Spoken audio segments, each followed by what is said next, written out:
Could it be? But me, your man, Louie T. Welcome to the command post. You know what it is. Post up. Take command. I, of course, am your commander-in-chief, Louie T. Thank you for joining me. So this is going to be a very quick video because I'm just asking a question, but I think it is one of the most complex questions that one can ask this offseason when referring to the 2025 season for the Washington Commanders. I just recently conducted the second episode of the summer series. You're going to see that tomorrow afternoon. And it's one that I know you're going to enjoy. And every guest that I have that has something to do with the team, or they're a fan of the team, et cetera, I'm going to ask them this question because I think it's one that it's hard for us as diehard fans and even the lay fan to answer. You know, the easy answer is anything less than the Super Bowl is a disappointment. But to me, what is the true definition of a successful season in 2025 for the Washington Commanders?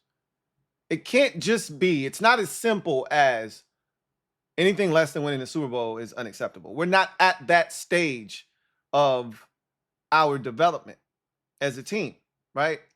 Last year was phenomenal, and it changed the way fundamentally that we think as fans moving forward. I mean, right now, we're talking reckless, and I don't even know if we are talking reckless at this point. Reckless would mean that we're out of pocket. I don't think it's out of reason to think that the Commanders could be in the Super Bowl in February 2026. That is not out of the realm of possibility. As a matter of fact, we have the 7th best odds in the NFL to win the Super Bowl. So, I mean, again, it's not far-fetched to think that this team could be in the Super Bowl after being in the NFC Championship a season ago. But that was last year. And no 2 years are alike in the NFL. And we have not established ourselves as a consistent winner, or as I like to call it, a triple P, perennial playoff participant. We haven't done that yet. That's what we set out to do this year. And while I've got my thoughts on this particular question, I'm going to ask it to you as clearly as possible. And these are going to probably prompt some tremendous answers. This is a conversation that we're going to have a big show about at some point during this stretch of these 40 days between the end of mandatory minis and the start of training camp. At some point, we're going to have a show dedicated to just this. And maybe this video is going to be the basis for that discussion. And I think that's kind of why I wanted to ask this question, to kind of get you in that frame of mind of thinking about this question. But it's a very simple question. But the answer is anything but. For you, as a fan of the Washington Commanders, for the 2025 season that is upcoming, what is your definition of success for the season that is on the horizon for the Commanders? What is your definition of success for the Washington Commanders in 2025? That's the question. And it's one of the hardest questions I think this fan base has to answer heading into the season. Because are you going to be disappointed if this team wins 10 games but makes the playoffs? Are you going to be disappointed if this team wins 12 games but doesn't win the division again and then loses in wild card weekend, right? Are you going to be disappointed? Is it a failure, right? What is a successful season in your eyes? And that's a very hard question also to answer sitting here in June. I can admit that, because the ebbs and flows of a season will determine that, and how the season goes, and different things will ultimately help shape the way you feel about a season once it's come to an end. But going into the season, you have a thought process of what you want the season to look, what it could potentially look like, and what you would be okay with it looking like, and what it is that you envision the season looking like and being okay with, if it's not a Lombardi, is ultimately you saying that this is still a successful season. I'm okay with the results of this season. What does that look like for you? Does it revolve around Jaden Daniels' play? Hey, we may take a step back as a team, but as long as Jaden Daniels looks the part and continues to play at a superior level, I'm okay. Like, what does that look like? What is a successful season? What is the definition of a successful 2025 Commanders campaign look like for you as a fan? The guest that I just asked had an interesting answer. I'm going to ask every guest that I have on the summer series that has anything to do with the Commanders that same question at some point during our interview. I'm going to give you my answer at some point during this summer. And I want your answer in the comment section of this video right here, because realistically, we overachieved last year.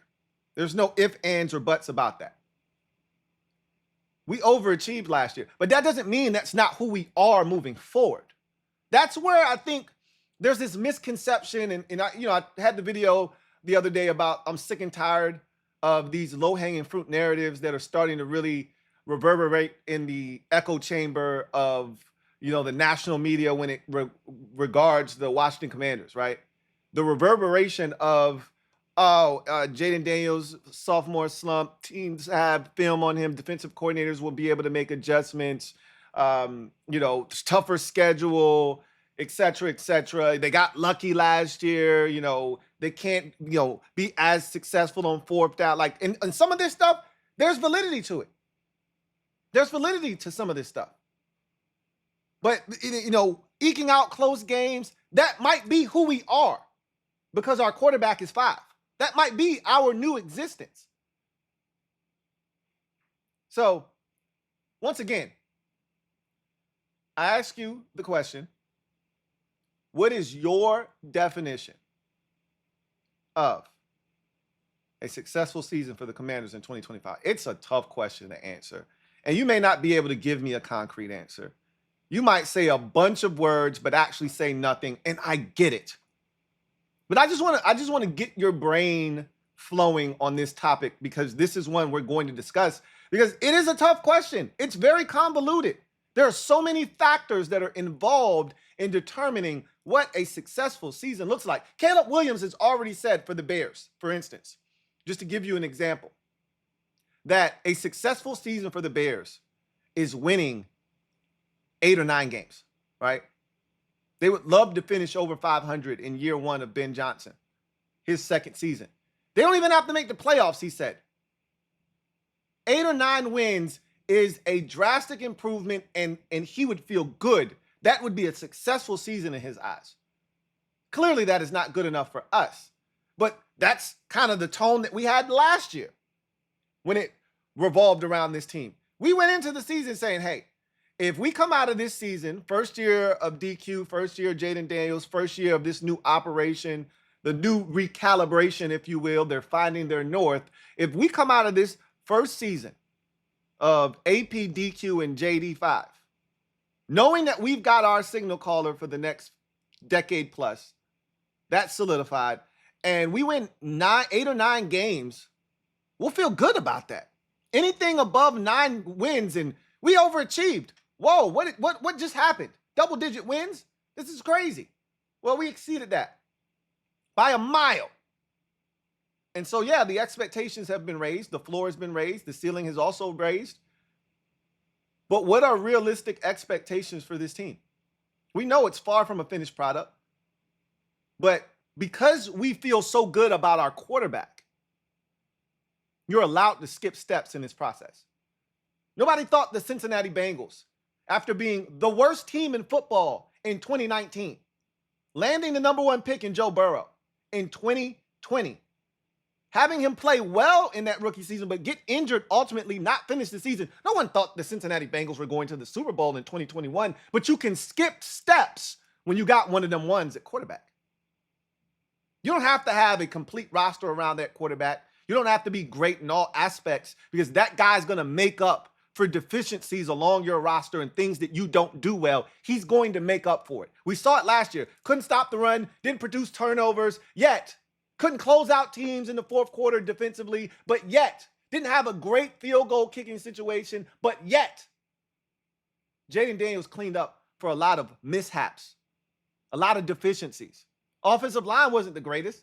More sacks would have been had last season if not for the magic of 5. The run game left a lot to be desired. A lot of meat left on that bone last year. 5 cleaned that up. He ate the rest of the meat off of that bone. So, again, I'll ask you a simple question that does not have a simple answer. And I can't wait to read your responses down in the comment section. Make sure you like this video, share this video, subscribe to Louie T Network if you haven't already done so for more great content. Turn on the notification bell so you don't miss a thing. We're going to have some really dynamic discussions this summer, right? And a lot of it is going to be fueled and driven by you. The comment section is where we're going to live until training camp rolls around. So you have to do your part. I'm going to do mine. I'm going to continue to pump out content. Your job is to consume it and then create discussion in the comment section. Because I'm lurking, as you know, in the comments now. And there's dialogue that transpires in the comment section.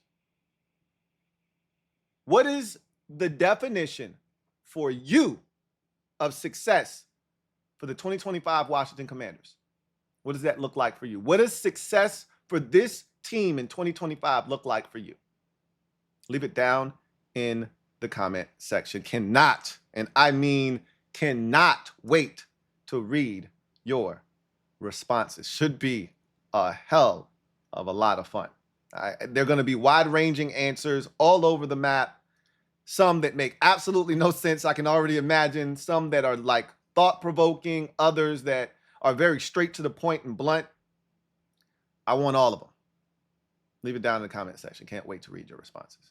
That's going to do it for me, your man Louie T. As I always tell you on these beautiful Friday afternoons, go out, touch grass, have some fun, enjoy life.